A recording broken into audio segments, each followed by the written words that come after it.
Ako si Samuel. Hindi ko tunay na pangalan. Matayog ang nais ng magulang ko sa akin, ang maging isang ininyero. Nagtapos ako ng elementarya na ginawaran ng unang parangal. Sa pagtatapos ko sa mataas na paaralan, nagkamit ako ng medalya bilang pangalawang nagpamalas ng galing sa aming klase. Napag-usayan ko ang 2 yugto ng pag-aaral at nag-iba ang lahat pagdating ng kolehiyo. Nagpatala ako sa Pangasinan State University, Urdaneta Campus, at kumuha ng kursong Inhinyeriyang Elektrika, isang institusyong kilala sa kursong inhinyerya, na kung saan nakilala ko ang mga bago kong kaibigan na sina Bugs at Toots at ang una kong pag-ibig, si Katrina.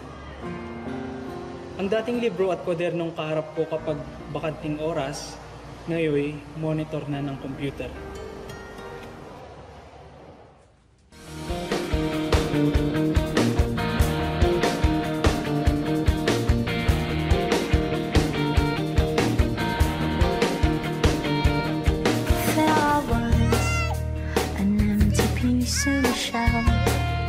Just minding my own road without even knowing what love and life are all about. Then you came.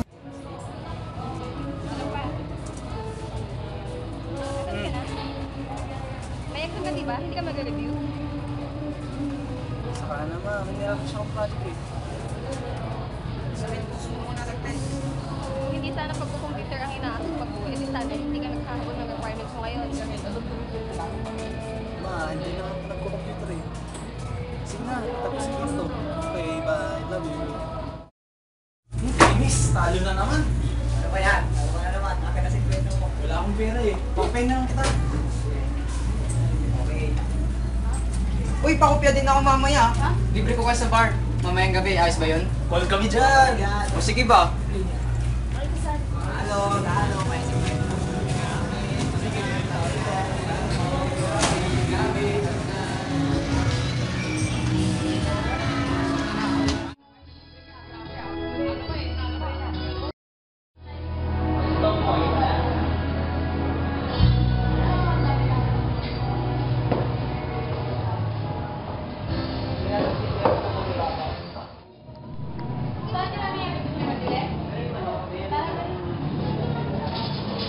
O pare, tama muna yung inom. Kanta ka muna, pwede?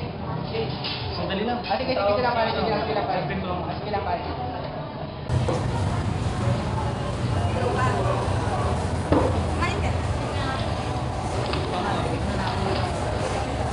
Hindi ako pag tinapos na. Sabi pa ka. Kasing ka? Problema ka? Wala. Hindi ako lasing. Sige, tatapusin mo. Magalit ako muna.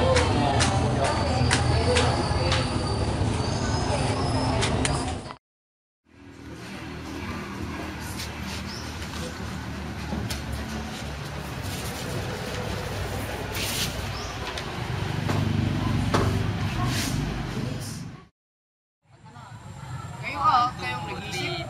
Dito na naman kami. Kakantaan sa gabi.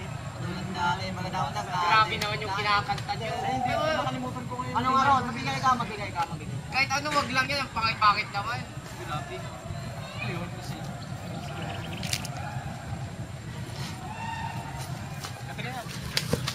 Hanggang kailan mo ba ako babaliwalain? Hanggang kailan mo pipiliin ang barkada mo kaysa sa akin?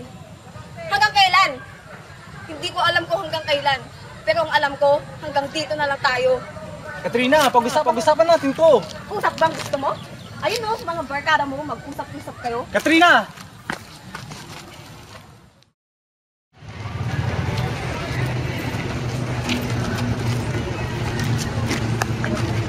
Pre, magbalisa ka. Ano mo na pala yung class card mo kayo, sir? Pasado kami nito. Sigurado, pasado ka rin.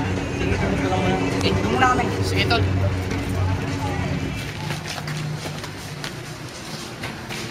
Good morning.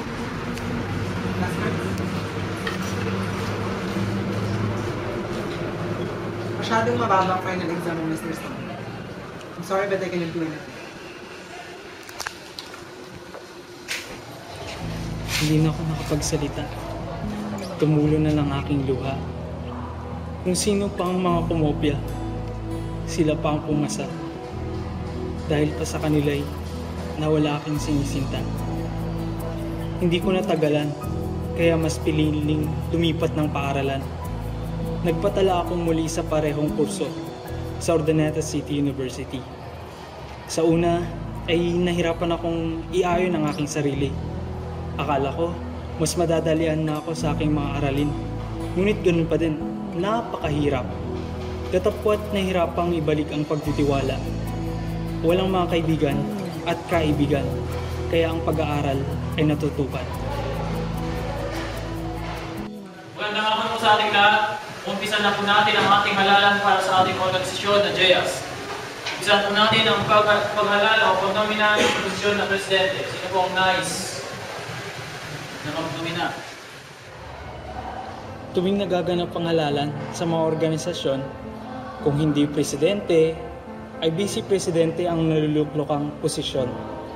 Subalit, umabot na sa Adonis, ay wala pa din. Ano pa naman ang itsura ko para sa posisyong iyon?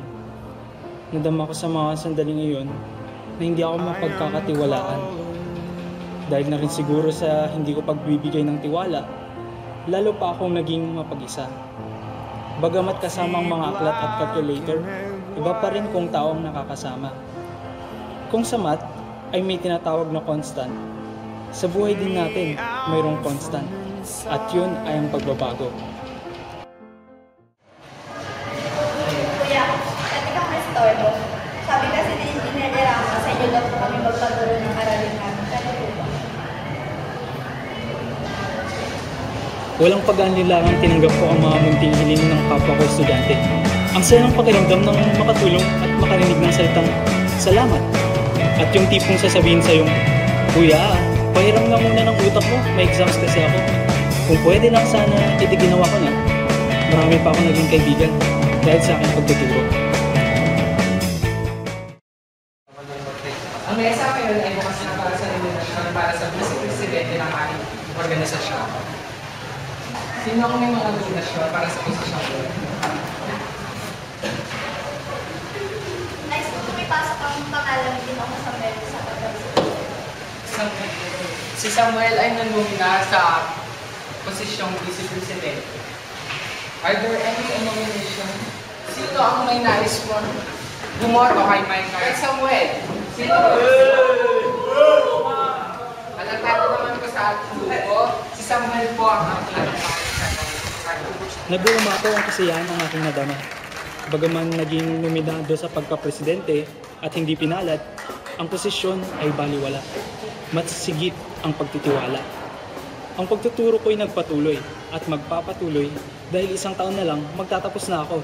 At pag naging inhinyero ako, babalik ako sa institusyong ito at ibabahagi pang lalo ang kaalaman ko. Dito nabuo ang bago kong karakter at proud ako maging estudyante sa UCU. Hindi nangangahulugang ang unang tinahak ay ang tamang daan. May iba pang daan. Pansinin mo lang.